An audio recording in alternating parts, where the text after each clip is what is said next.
राष्ट्रीय रस्ता सुरक्षा सप्ताहाचे भोपळे विद्यालयात आयोजन।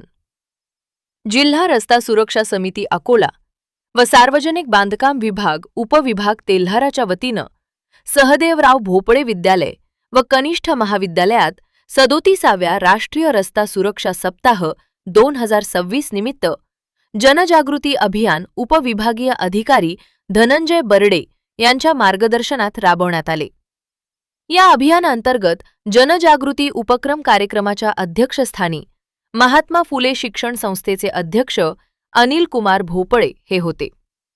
प्रमुख उपस्थितीत अभियंता मंगेश पवार, पवन मोरे, विनोद टिकार, जयेश गये, धनंजय टाले, प्राचार्य संतोष कुमार राऊत, पर्यवेक्षक गणेश खांझोडे हे होते। यावेळी अनिल माल्टे व शुभदा तायडे यांनी विद्यार्थ्यांना वाहतूक नियमाची माहिती दिली। विद्यार्थ्यांना रस्ता सुरक्षा विषयक जनजागृती करण्याचे आवाहन यावेळी करण्यात आले। विद्यार्थ्यांसह नागरिकांना रस्ता सुरक्षा माहिती व्हावी यासाठी माहिती पुस्तिकेचे वाटप करण्यात आले।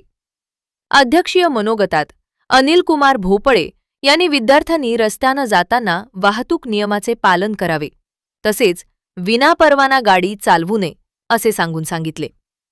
या कार्यक्रमाचे संचलन डॉक्टर मयूर लहाने तर आभार प्रशांत भोपळे यांनी व्यक्त केले।